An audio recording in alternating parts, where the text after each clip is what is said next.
Neve vazhdojmë sot këtë çështje e dashurisë që njeriu do të ketë për Allahun xhël xhelaluhu, sepse ne trajtuam radhës që kaloi duke thënë se gjojmë çdo kënd që u du Zotin xhël xhelaluhu, por e gjithë procesi është atë do ty Zoti apo jo. Dhe ne thamë që dashuria që do të ketë njeriu për Allahun xhël xhelaluhu është esenca dhe shpirti i besimit islam. Nuk funksionon as i lloj adhurimi, as i lloj madhërimi ndaj Zotit nëse nuk ke dashuri për të. Nuk funksionon. Prandaj dashuria që duhet të ketë besimtari për Allahun xhël xhelalu është shpirti i këtij besimit. Ne tham radhës që kaloi që ka i hadith profetit alayhis salatu selam i cili thotë kur Allahu e do dikën, çfarë vlerë dhe çfarë mirësie ka, kur njeriu tregon dashurinë për Allahun dhe nëse Zoti xhël xhelaluhu e do atë person, ka një vlerë dhe një shpërblim të jashtëzakonshëm. Thot profeti alayhis salatu selam, nëse Allahu e do X-in, një person, atëherë thot i thërret Xhebrailit duke i thënë që o Xhebrail, unë e du filanin, prandaj du edhe ti atë. Dhe Xhebraili i thërret të gjithë me lajket, pra banorët e qiellit duke thënë që Allahu e do filanin, edhe unë e du atë. Prandaj dujeni atë njeri. Dhe thot e duan të gjithë me lajket, dhe kjo dashuri zbret në tokë. Edhe sendet apo çdo gjë që ekziston në këtë tokë do atë njeri. Nëse të do Allahu, çdo krijesë të do.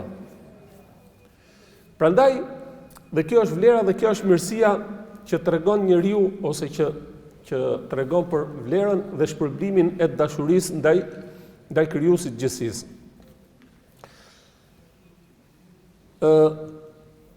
Dashuria ndaj Zotit xhël xhelaluhu, ne folëm radhës që kaloi, janë disa elementë që njeriu nëse i plotson, do thotë që do të fitoj dashurinë e Zotit xhël xhelaluhu. Pra, si neve duhet të arrijmë ta fitojmë dashurinë e Zotit, si ta kuptojmë. Pra, nuk është dashuria Allahu xhël xhelaluhu një pretendim thjesht me gojën tatë, unë e du Zotin, dhe ti realisht nuk i bën ose nuk vepron këto elemente të cilat ne do të përmendim. Patjetër që e para është nga gjërat kryesore që e bën njeriu që ta doj Zotin e tij, po dhe ana sjelltas dhe Allahu xhël xhelaluhu ta doj atë njeri, është leximi i Kuranit, fjalës së tij. Allahu xhël xhelaluhu përse e dërgoi Kur'anin?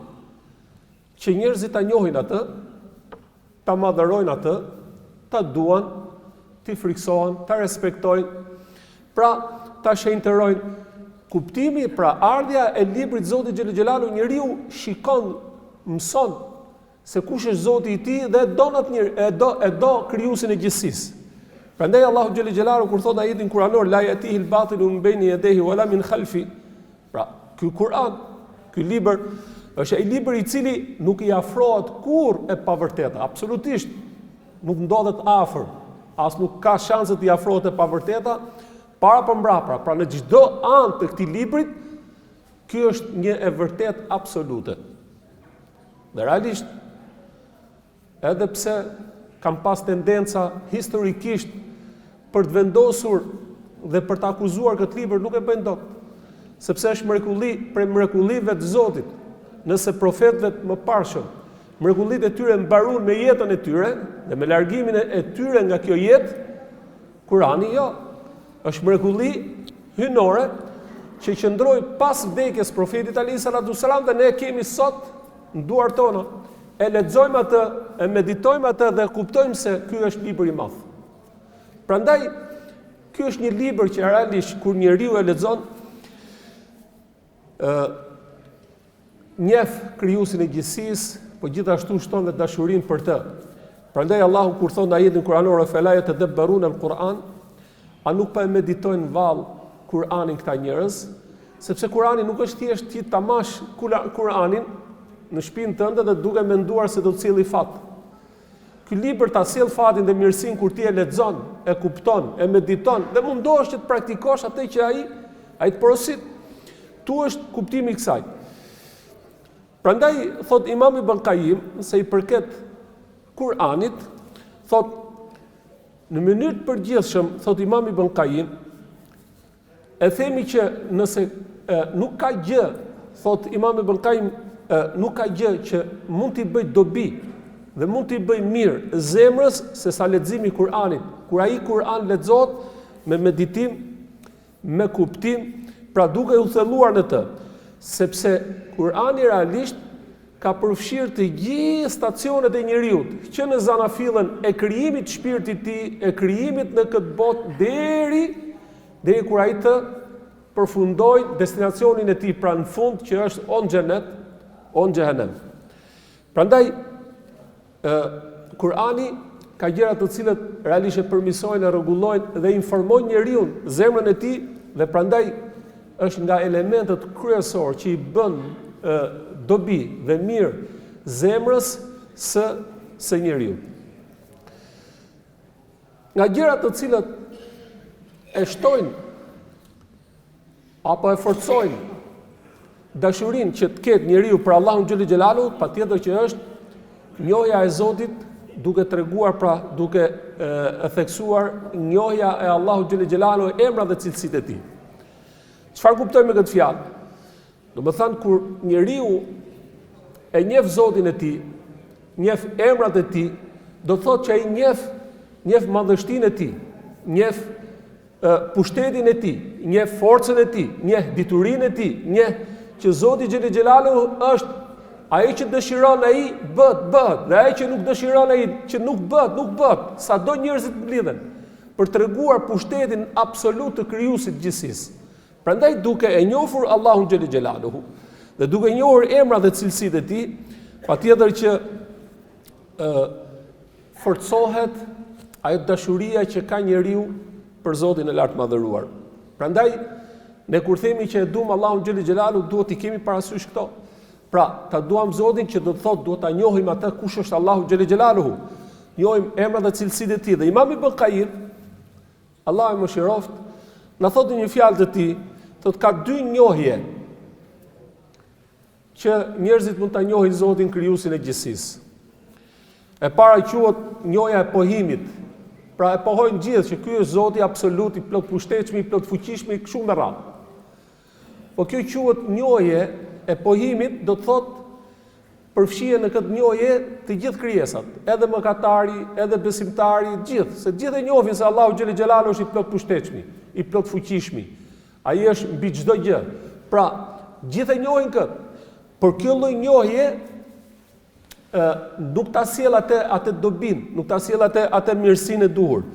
Dhe e dyta është njohja që imponon njeriu që t'i turpërohet Zotit xhël xhelaluhu. Njohja që e imponon njeriu që t'i shtojë dashurinë dhe të bëjë atë që Zoti ka porositur dhe të largohet prej asaj që Zoti ka ndaluar. Këtu e dallon kjo lloj njohje për Allahun xhël xhelalu, e dallon këtë njeriu besimtar nga të tjerët. Prandaj ai që e njeh Zotin xhël xhelaluhu mirë, ka turp para tij, ka turp që ta kundërshtojë. Dhe gjithashtu ai bën dhe ka me dashuri veprimin e mirë që bën për Allahun xhël xhelalu, kur Zoti thot, o ti që ke besuar, bëje këtë veprim e bën, nga që e do Allahun e lartë madhëruar. Kjo lloj njohje, që do thot njohje që e nxit njeriu për të kryer vepra të mira, kjo është ajo njohja që do thot, ne themi kjo është dashuria që realisht kërkohet prej besimtarit. Pra, e dyta është nga gjërat të cilët e bën njeriu që ta dojë Zotin e lartë madhëruar, është ta njohi Allahun me emrat dhe cilësitë e tij. Dhe duke e njohur Zotin, duke njohur emrat dhe cilësitë e tij, patjetër që ti e njeh madhështinë, e do dhe i përkushtohesh krijuesit gjithësisë. E treta që e bën njeriu që ta dojë Allahun xhël xhelaluhu është, po dhe ana sjelltas dhe Allahu e do atë njeri, është që të kujtojë gjatë gjithë kohës atë begatin, mirësinë, që Allahu i lartë madhëruar ja ka bërë robit ti. Pra që do thot, si që thot Zotin Kur'an, wa ma bikum min ni'matin fa min Allah, çdo të mirë që posedon ti o njeri, dije se e ke prej Allahu xhel xhelaluhu. Pra çdo të mirë që ke ti o besimtar, pra o njeri, është prej Zotit i lartë madhëruar. Dhe njeriu po të shikojnë vetveten e tij, çdo mirësi që ka, çdo mirësi që posedon, nuk është se e ka në saj të aftësive të tij, por e ka këtë mirësi në si mirësi dhe begati që Allahu i lartë madhëruar ja ka dhënë njeriu. Pra, që do të thotë se njeriu o flamur hiqja të stolin bashkë me atë, hiqja stolin bashkë me atë, dhe hipja. Se kuptoj, hiqja. Që do thotë se njeriu çdo të mirë që posedon dhe po të qëndroj pak dhe të shikoj veten e tij se çfarë mirësish Allahu xhel xhelalu i ka dhënë njeriu, nuk do të arriti numëroj dot. Prandaj thot Zoti xhel xhelalu në ajetin kuranor, wa in ta'uddu ni'matallahi la tuhsuha. Nëse ju do t'i numëroni mirësitë dhe begatitë që Allahu ju ka dhënë, nuk do të arrini dot kurrë. Pra, po të shikoj njeriu në vetveten e tij që i ka dhënë Allahu xhel xhelalu shëndetin, i ka dhënë mirësinë. Pra, në çdo aspekt ta shohë jetën e tij dhe t'i shohë ato mirësitë e Zotit, patjetër që do thotë o Zot faleminderit. Dhe patjetër që do ta dojë Allahun xhel xhelaluhu, do të shtohet dashuria për krijuesin e gjithësisë. Se vetëm pak të mendoj njeriu dhe të meditoj që Allahu xhel xhelaluhu i ka dhënë shikimin, sa njerëz vujnë që nuk shohin dot. Dhe Zoti xhel xhelaluhu ta ka dhënë tu shikimin që ti të shohësh. Po njerëz të cilët nuk dëgjojnë, që Zoti xhel xhelaluhu të ka dhënë, imagjinoje mos ngjosh fare, të vesh provoje vetë se nga që jemi mësuar me këtë mirësi që Allahu na ka dhënë. Po veni pak tapa veshve dhe qëndroj që mos ngjosh asgjë dhe të hecësh dhe të jetosh mes njerëzve. Njerëzit flasin dhe ti nuk ngjon dot.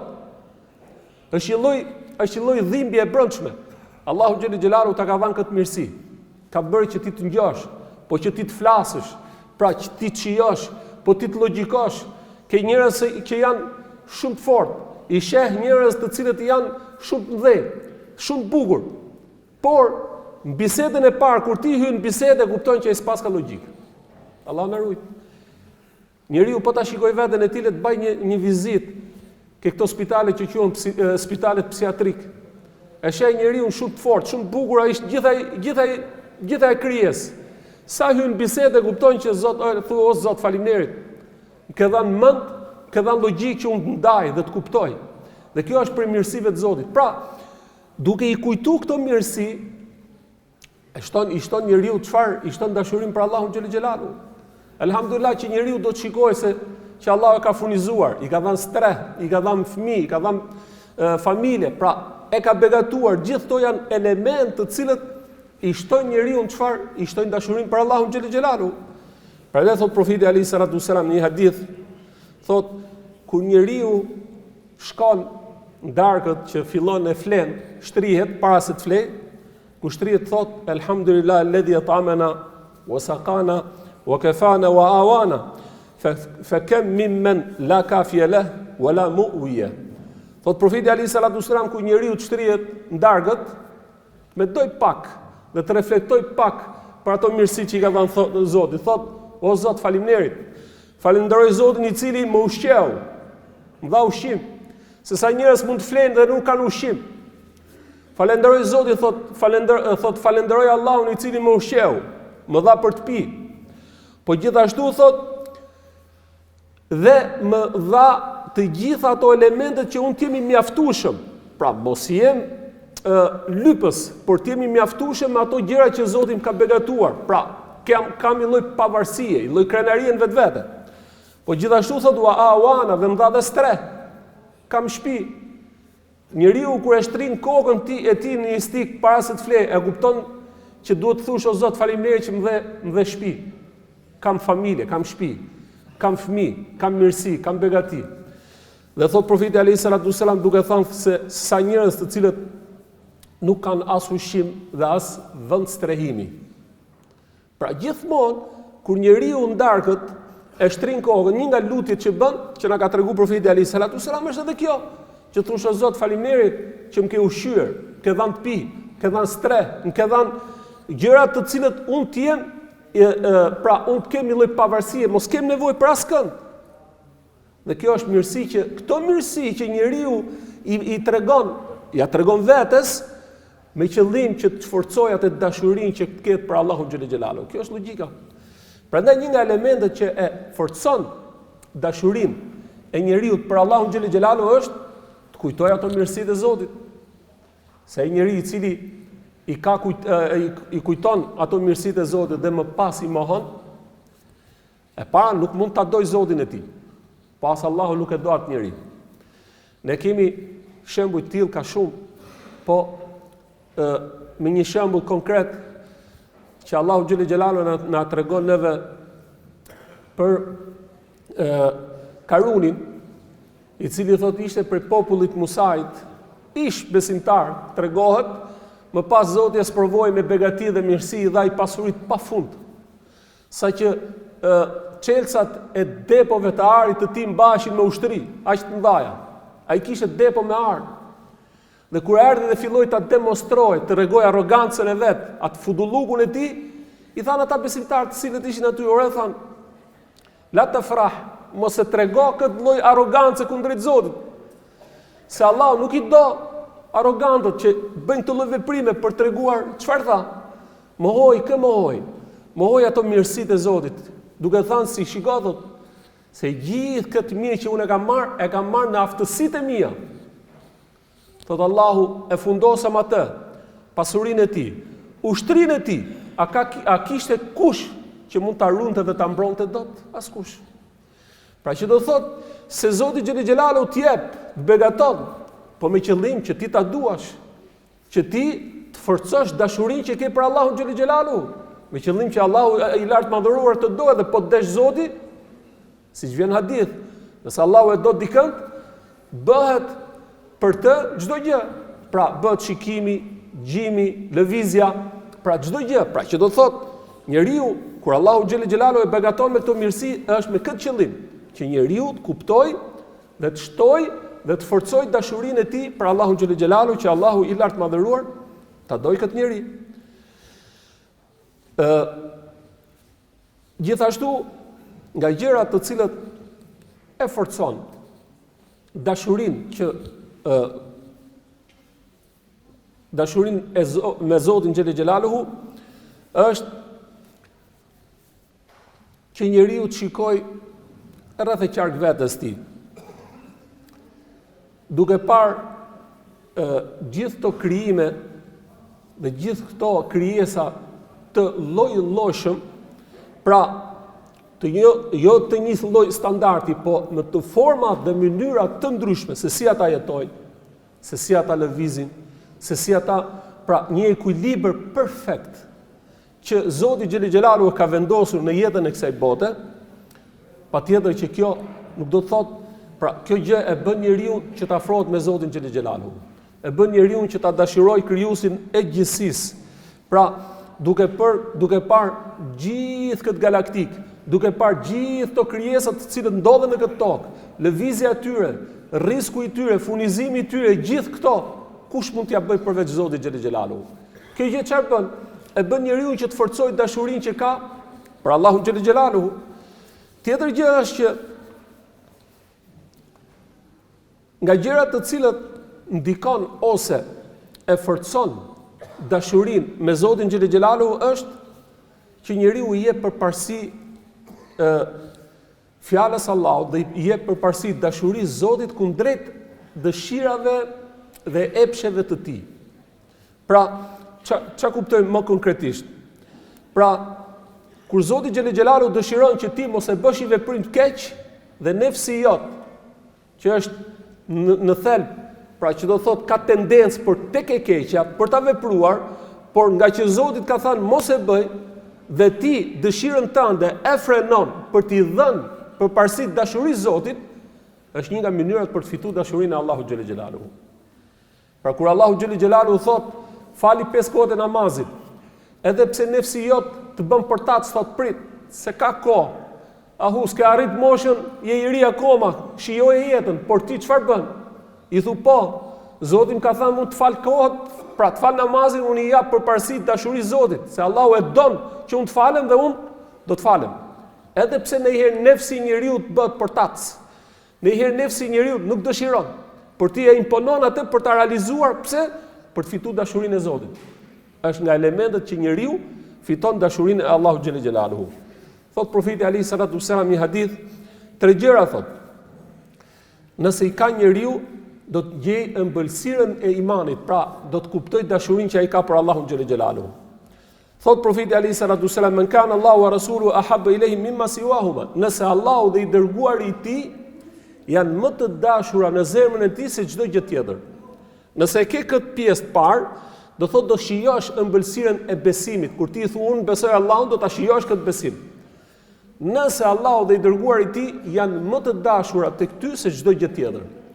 Kur themi që Allahu dhe i dërguari i tij janë më të dashura tek ty se çdo gjë tjetër, gjithmonë e themi këtë, nuk është dashuria thjesht me fjalë, por është konkretisht me vepra.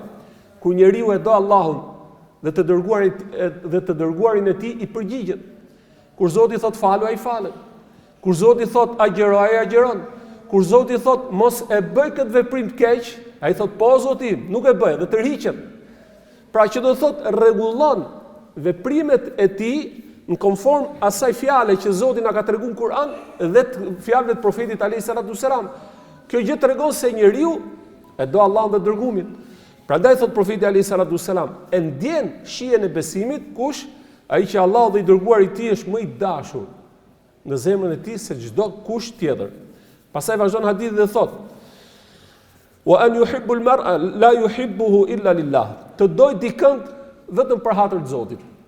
Pra unë du dikënd për hatër të Zotit, jo për interes se na bashkoj interesi pasurisë apo në interesi diçka e tjetër. Jo. Unë e dua atë për hatër të Zotit xhel xhelalu. Nëse njeriu e do dikënd për hatër të Zotit, do të ndjej shijen e besimit. Sepse neve sot normal jetojmë në një kohë që jeta është aq dinamike dhe njerëzit atë kanë ato drejtimet e tyre dhe dikush lidhet me dikënd për një interes të caktuar. Pa interesi të caktuar, mos mendon se ai interesi i caktuar do thotë që ti duhet i mbash lidhjet vetëm për hatër të këtij interesi. Jo. Interesi kryesor është hatri i Zotit. Për sa kohë është besimtar, unë e dua atë njerëz, edhe pse unë nuk e njoh atë njerëz. Ngjoj që diku për besimtarëve musliman në çdo lloj vendi të botës, po ka probleme, unë shqetësohem se tregon që unë kam dashuri dhe kam ndjenja. Ngjoj që diku në një vend të botës, kushdo qofshin ato besimtar musliman, të cilët po janë të mirë ose janë mirëqenie, unë kënaqem, gëzoj. Pra dashuri, ajo gëzimi apo shqetësimi, kjo rrjedh si besim ose si ndjenjë që njeriu e ka për hatër të Zotit xhel xhelaluhu. Dhe thot profeti alayhis salam, vazhdon hadithi dhe thot, dhe njeriu ta urret, kthehet në mohim, në jo besim, pra sikurse urren të hudhet në zjarr.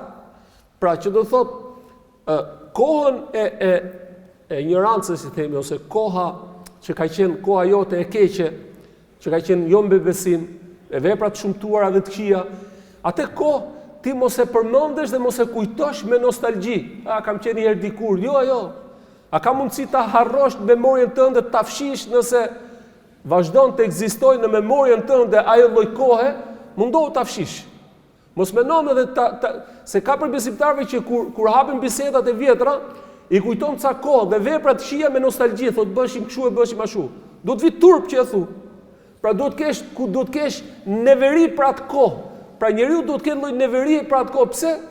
Sikurse ka, domethënë e urren të hudhet në zjarr, ashtu duhet ta kesh dhe atë kohë. Pra e urren ti të hudhesh në zjarr dhe digjesh, po. Ashtu duhet ta urresh atë kohë të keqe që ti ke kaluar në atë kohë, sepse nuk e ke pas besimin, mos e kujtosh kurrë, kesh një lloj nostalgjie për atë kohë që thush ne ose un kam qenë. Jo.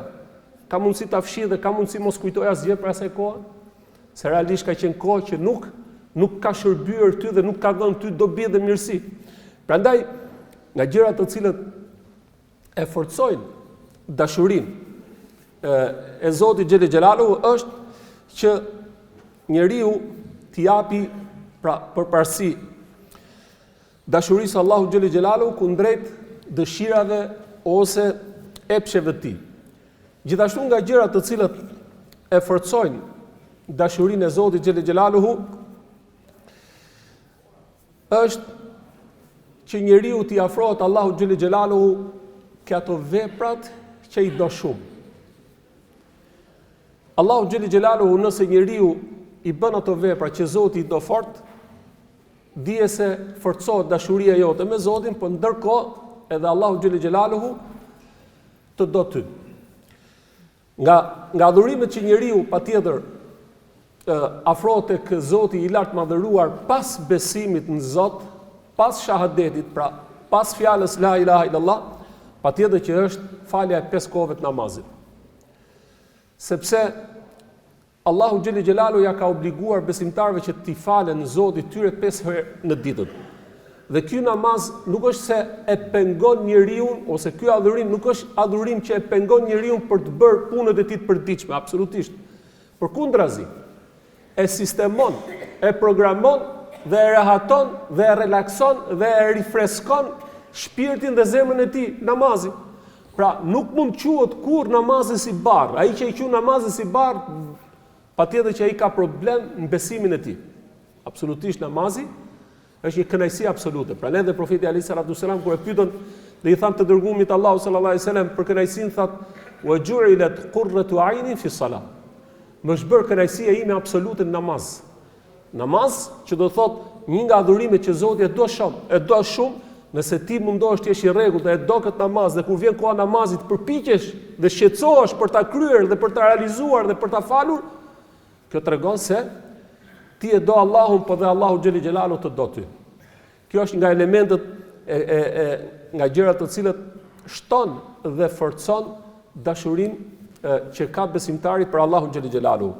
Pra, nga gjërat është që njeriu të bëj ato veprime që Zoti i lartë madhëruar i do, siç është namazi, siç janë adhurimet e tjera, që çdo adhurim që bën njeriu për hatër të Zotit të tij, sepse Zoti e do këtë adhurim dhe ai e bën, patjetër që fiton dashurinë e Zotit. Nëse e fiton dashurinë e Zotit, ke fituar çdo gjë.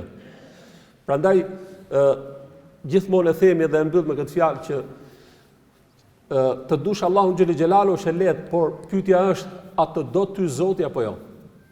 Dhe për këtë arsye Allahu xhël xhelalu na ka treguar neve në Kur'an, po gjithashtu nëpërmjet fjalëve të profetit Ali sallallahu alaihi wasallam, mënyrat dhe metodat se si njeriu do të fitojë dashurinë e Zotit krijuesit të gjithësisë.